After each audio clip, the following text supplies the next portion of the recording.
जैसा कि पुरानी पेंशन बहाली को लेकर कल यानी कि 12 दिसंबर को एक बेहद ही अहम कार्यक्रम हुआ था नागपुर में, जिसे नाम दिया गया था नागपुर अधिवेशन। ऐसे में देखने को मिला कि महाराष्ट्र राज्य के हर एक जिले से तमाम कर्मचारी हर एक वर्ग के इस कार्यक्रम में सम्मिलित हुए और यह भीड़ लगभग 50 से 60 हजार कर्मचारियों की थी, जिसमें कर्मचारी पुरानी पेंशन बहाली की मांग कर रहे थे। आपको बता दें कि जो संगठन के पदाधिकारी थे या यूं कहे कि प्रदर्शन के नेतृत्व करता थे, उनका साफ तौर पर यही कहना था कि उनकी मुलाकात मुख्यमंत्री या उप मुख्यमंत्री से हो, लेकिन फिलहाल इस वक्त पर महाराष्ट्र में या यूं कहें कि नागपुर में मौजूद नहीं थे, इस वजह से उनसे वार्ता नहीं हो पाई। तो संगठन के पदाधिकारियों का यही कहना है कि कल का जो कार्यक्रम रहा है वो काफी ज्यादा सकारात्मक रहा है। एक सकारात्मक ऊर्जा कर्मचारियों के बीच में देखने को मिली है, जोश देखने को मिला है। लेकिन जब तक सरकार पुरानी पेंशन बहाली पर सहमति नहीं बना देती है, तब तक ये ऐसे ही संघर्ष करते रहेंगे और अगर वक्त रहते सरकार ने कोई बड़ा कदम नहीं उठाया तो इससे भी बड़ा कार्यक्रम भी देखने को मिल सकता है। फिलहाल कल क्या कुछ बातचीत हुई है, किससे मुलाकातें हुई है, इस विषय पर ज्यादा जानकारी देते हुए NMOPS महाराष्ट्र राज्य पदाधिकारी वितेश खांडेकर जी ने क्या कुछ कहा है, आप भी सुनिए।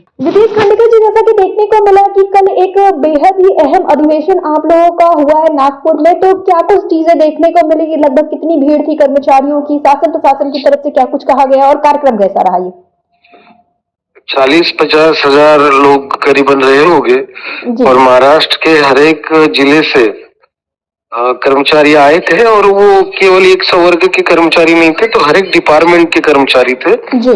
हर डिपार्टमेंट के कर्मचारियों को पुरानी पेंशन चाहिए और उसी के लिए कल एक बहुत बड़ा आंदोलन नागपुर में हुआ और इसका शासन प्रशासन और जो मीडिया है इन्होंने भी अच्छा उसको साथ दिया जी। और प्रशासन का कहना ये है कि पेंशन के बारे में अभी हम सोच रहे हैं, आने वाले समय में उसके ऊपर काम उन्होंने करना शुरू किया है जी। यानी कि वितेश जी, जो आप लोगों की मांग थी पुरानी पेंशन बहाली को लेकर, तो कल जब आप लोगों के द्वारा कार्यक्रम किया गया तो शासन प्रशासन की तरफ से एक सकारात्मक वार्ता देखने को मिली है जी। वैसे तो अभी उन्होंने कुछ मुख्यमंत्री और जो उप मुख्यमंत्री थे वो नागपुर में न होने के कारण वो मिल नहीं पाए कल, हमारी शिष्टमंडल से मिल नहीं पाए और जो सचिव स्तर के लोग थे उनसे मिलने का वो हमें कह रहे थे,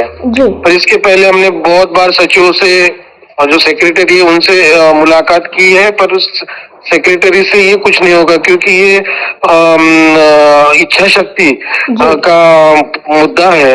जब तक जो मुख्यमंत्री और दोनों उप मुख्यमंत्री बैठ के इसके ऊपर सकारात्मकता नहीं दिखाएंगे तब तक पुरानी पेंशन लागू नहीं हो सकती और इसलिए हमने कहा कि हम सचिव जो सेक्रेटरी है इनसे मिलेंगे और हमने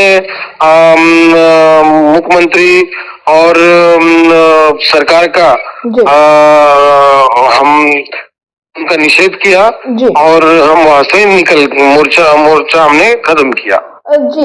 यानी कि वितेश जी, अगर आगे चलकर मुख्यमंत्री या उप मुख्यमंत्री के साथ आप लोगों की कोई वार्ता सुनिश्चित होती है तो इस विषय में आगे बातचीत बढ़ सकती है? जी जी जी, बिल्कुल बिल्कुल जी। तो कल के कार्यक्रम के बाद आप लोग आगे के लिए क्या कुछ सोच के रखे हैं? क्या एक बार वार्ता का इंतजार किया जाएगा आप लोगों के द्वारा?